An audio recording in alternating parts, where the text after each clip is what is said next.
Nous vous invitons à vous abonner si ce n'est pas encore fait, à activer la cloche pour être au courant de nos prochaines vidéos, à nous suivre sur nos réseaux Facebook, Instagram, adventiste.mq. Bon visionnage et prenez soin de vous.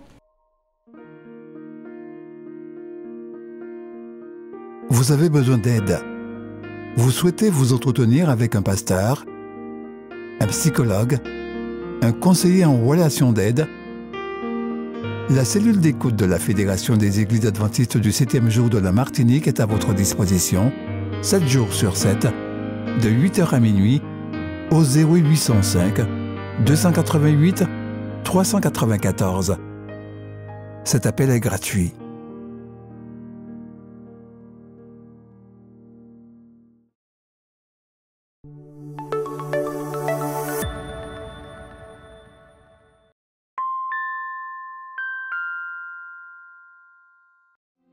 Saviez-vous que la moitié des couples des pays occidentaux finissent par ne plus s'aimer et divorcer?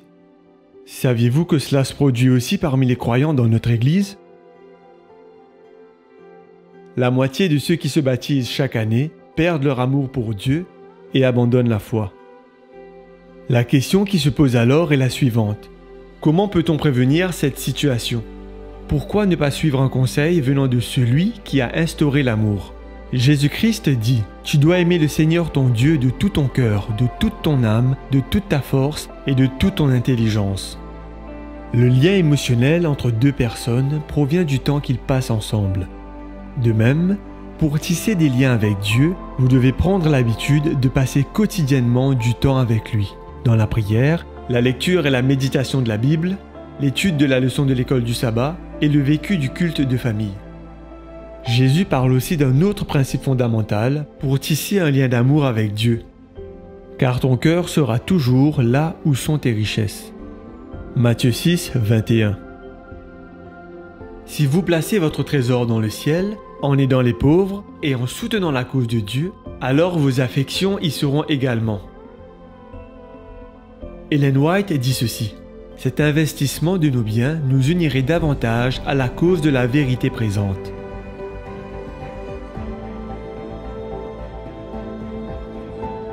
En rendant votre dîme et en vous engageant, demandez à Jésus de renforcer votre relation avec lui et de vous accorder la sagesse de consacrer votre temps à chercher Dieu en premier chaque matin. Mettons nos désirs en dernier et Dieu en premier.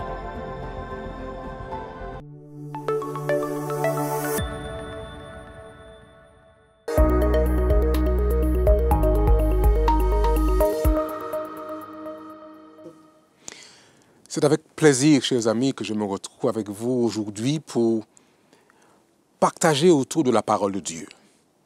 Vous savez, il est toujours important de trouver du temps, un espace pour se tourner vers l'être suprême, celui que nous appelons le Créateur, le Dieu qui nous aime et qui a manifesté son amour pour chacun d'entre nous.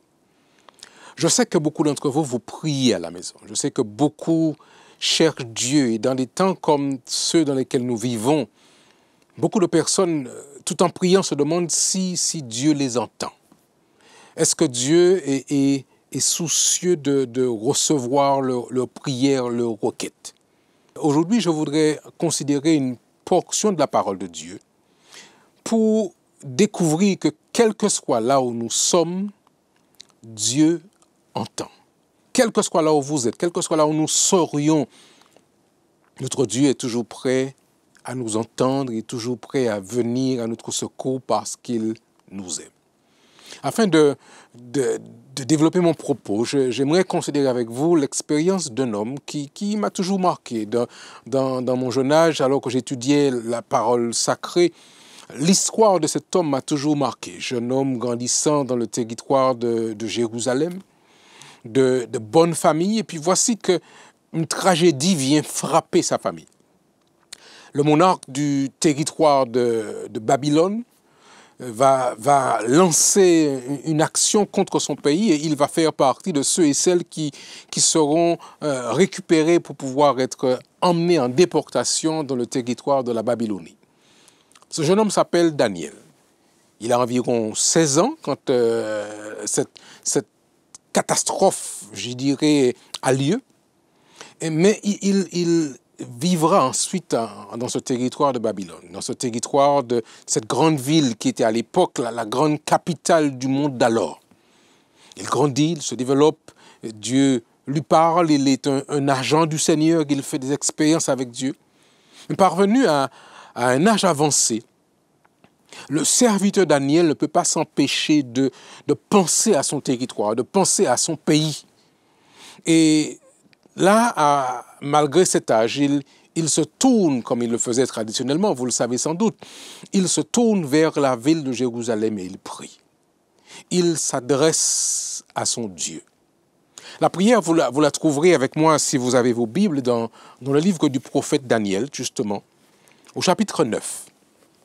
Et des versets 3 à 11, vous pourrez découvrir, chers amis, la prière de cet homme de Dieu. Je vous invite, si vous avez quelques minutes, à nous accorder cet instant pour découvrir l'expérience d'un homme et la profondeur de son cri à Dieu. Comme beaucoup de personnes aujourd'hui se tournent vers Dieu, comme beaucoup de personnes cherchent à comprendre quel est le plan de Dieu, quelle est sa volonté pour eux. Cet homme, à son âge avancé, s'interroge et lance cette SOS, ce message à son Seigneur. Lisez avec moi dans Daniel chapitre 9, verset 3 et suivant. Le premier verset d'ailleurs, mais les versets 3 ensuite. La première année de Darius, fils d'Assuérus de la race des Mèdes, lequel était devenu roi du royaume des Chaldéens. La première année du règne, moi, Daniel, c'est lui qui parle, je vis des livres qu'il devait s'écouler 70 ans pour les ruines de Jérusalem, d'après le nombre des années dont l'Éternel avait parlé à Jérémie le prophète. Il place le contexte dans lequel il va faire monter sa prière. Il donne des références historiques vérifiables pour que nous comprenions que ce qu'il dit, c'est quelque chose de sérieux. Et puis finalement, voilà ce qu'il dit dans le compte-rendu de sa prière. Je tournais ma face vers le Seigneur Dieu afin de recourir à la prière. Il continue en ces termes, je lis avec vous. Je priais l'Éternel, mon Dieu, et je lui fis cette confession. Seigneur, Dieu grand et redoutable, toi qui gardes ton alliance et qui fais miséricorde à ceux qui t'aiment et qui observent tes commandements. Voyez comment déjà cet homme va prendre le temps de reconnaître la divinité, sa puissance, sa prééminence sur les hommes et les femmes que nous sommes. Et puis ensuite, il va droit au but. Il ne tourne pas autour du pot. Il dit au verset 5, « Nous avons péché, nous avons commis l'iniquité, nous avons été méchants et rebelles, nous nous sommes détournés de tes commandements et de tes ordonnances. » En fait, chers amis, Daniel fait ici ce qu'on appelle ce mea culpa.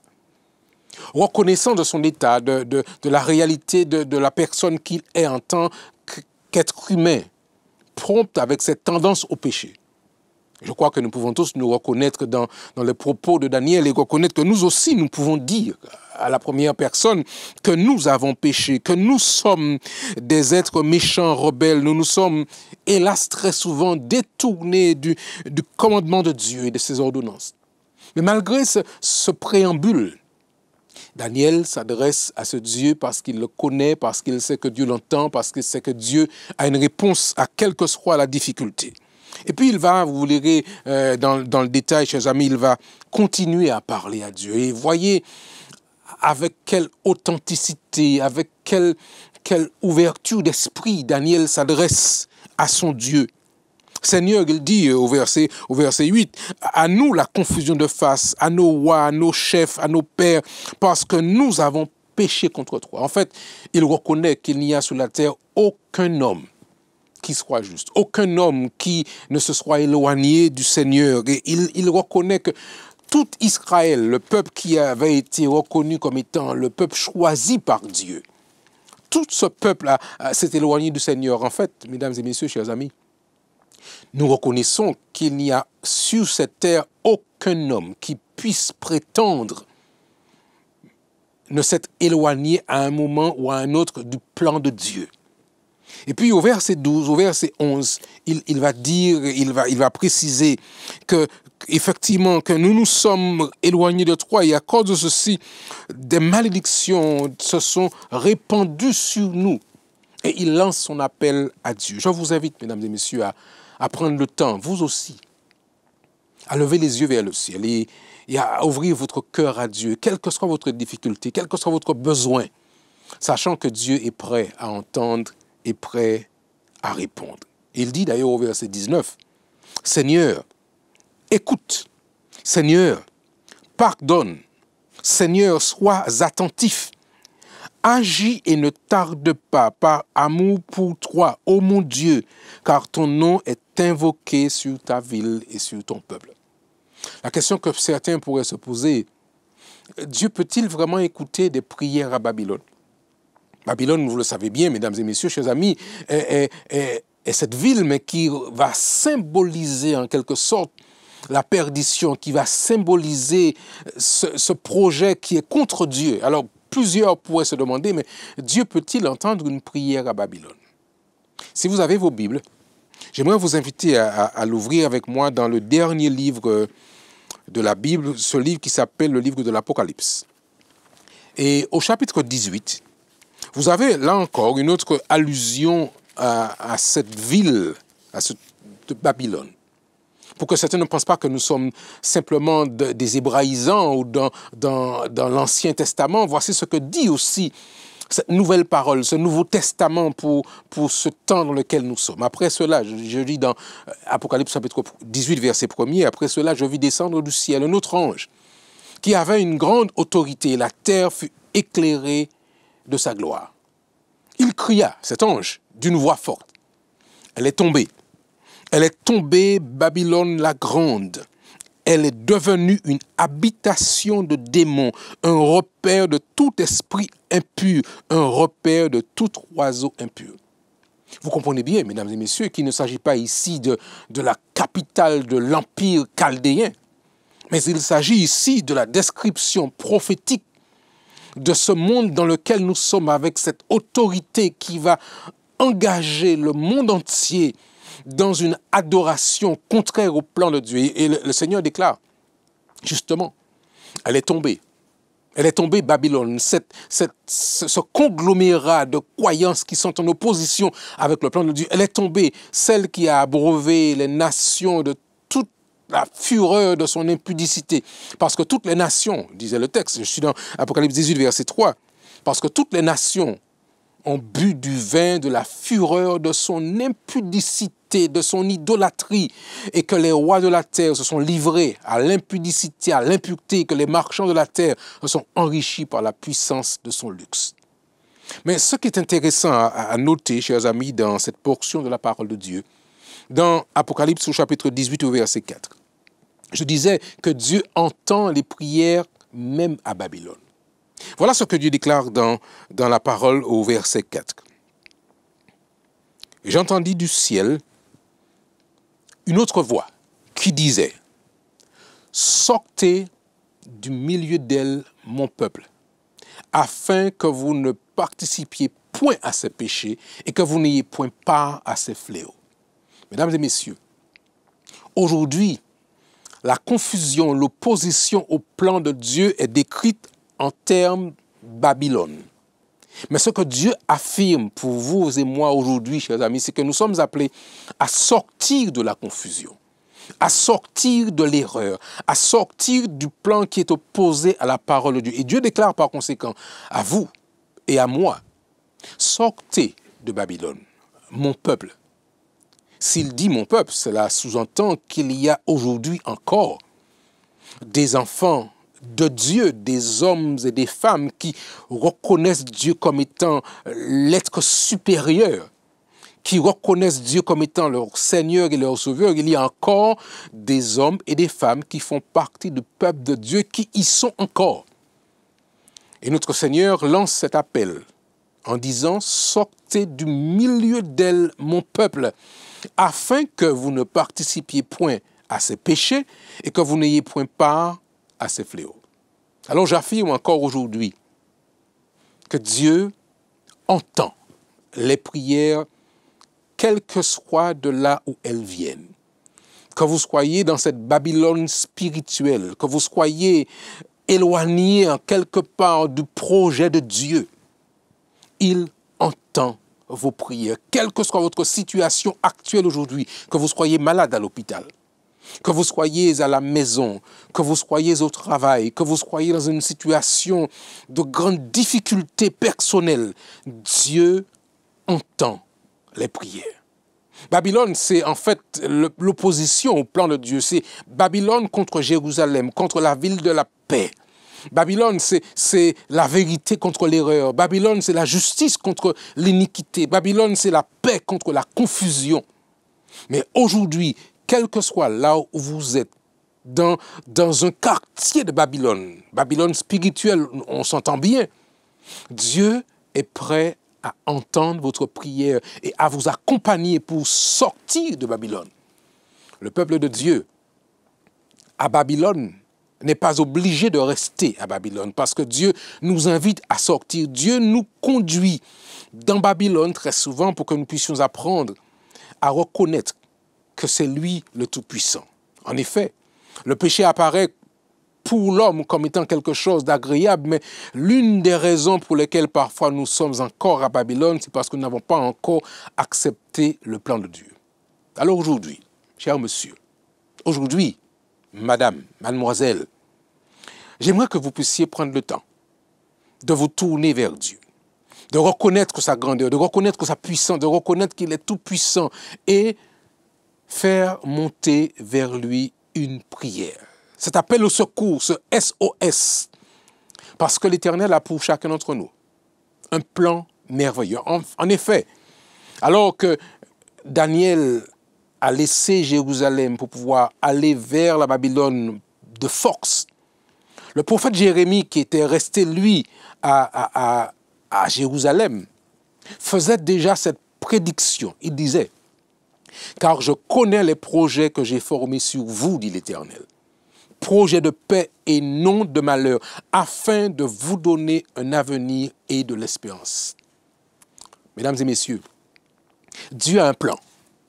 Et le plan, c'est que nous puissions rester à Babylone. Le plan, c'est que nous puissions vivre et être heureux. Il dit, j'ai pour vous des projets de paix et non des projets de malheur, afin que chacun nous puissions découvrir l'avenir qu'il a pour nous et entrer dans ce plan de joie, dans ce plan de bonheur. Ananias dit en présence de tout le peuple alors qu'il était à Jérusalem, « C'est ainsi que dans 2 années, je briserai de dessus le cou de toutes les nations le joug de Nebuchadnezzar, roi de Babylone. » Et Jérémie, le prophète, s'en alla. Et voilà pourquoi Jérémie pouvait déclarer par rapport à cette vision que Dieu lui avait donnée, que Babylone, c'était pour un temps. Mais Dieu a prévu que son peuple, que ses enfants sortent de Babylone et qu'ils vivent pour l'éternité en étant restaurés selon la prophétie biblique. Le but de la prière n'est pas donc d'obtenir simplement quelque chose de Dieu. Le but de la prière, c'est de pouvoir nous mettre en présence de Dieu. Le but de la prière, c'est de pouvoir nous mettre en contact avec la personne divine et que par sa grâce, nous puissions découvrir quel est le plan que Dieu a pour chacun d'entre nous. Alors je vous invite, mademoiselle, monsieur, qui que vous soyez, à faire confiance à Dieu, à découvrir que Dieu a un plan pour vous, pour moi, et que quelle que soit notre situation, nous pouvons nous tourner vers lui et il saura recueillir notre prière et faire pour nous, selon sa volonté, dans l'accomplissement de sa promesse, la restauration de ce plan merveilleux pour chacun d'entre nous, en nous préparant à voir sa face parce que nous croyons que Jésus-Christ revient bientôt. Alors je voudrais, monsieur, je voudrais, madame, je voudrais, mademoiselle, vous inviter, comme le fit le prophète Daniel, à vous inviter à vous tourner vers Dieu en cet instant et à vous préparer à lui ouvrir votre cœur, à vous préparer à lui parler avec la plus grande franchise, sachant que Dieu est prêt à vous entendre et qu'il est prêt à exaucer. Voulez-vous le faire? Voulez-vous écouter avec moi? découvrir la liberté que Dieu a en réserve pour chacun d'entre nous. Aujourd'hui encore, Dieu frappe à la porte.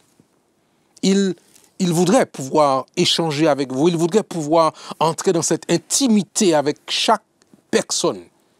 Quelle que soit votre histoire, quel que soit votre passé, quel que soit votre besoin actuel, le Seigneur est prêt à entrer chez vous, à entrer chez moi, à entrer chez nous, afin de nous préparer à voir sa face et découvrir le plan qu'il a en réserve pour chacun d'entre nous.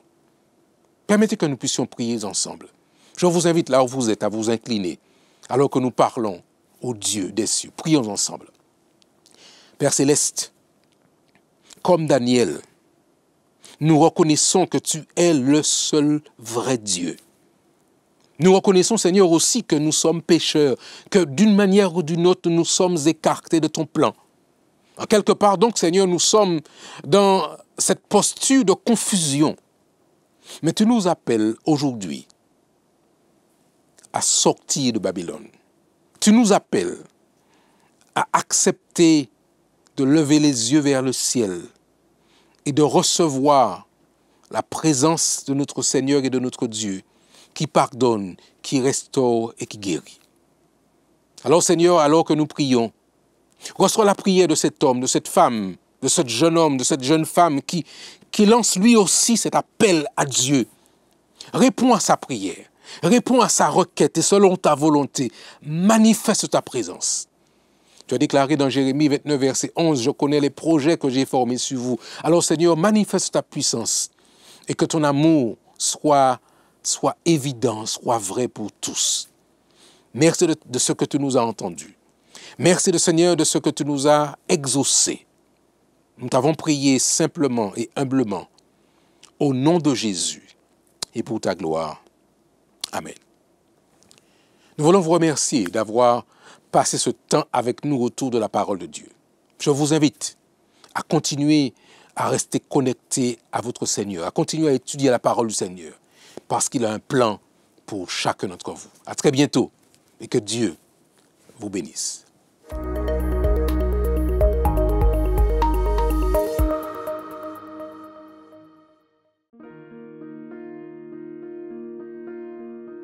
Vous avez besoin d'aide. Vous souhaitez vous entretenir avec un pasteur, un psychologue, un conseiller en relation d'aide.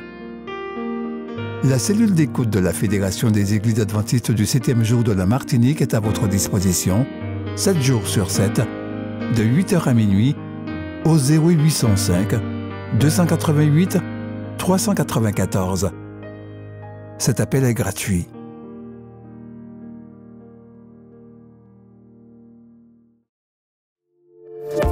N'oubliez pas de vous abonner si ce n'est pas encore fait, de liker et de partager avec vos amis si cela vous a plu. À bientôt pour une prochaine vidéo.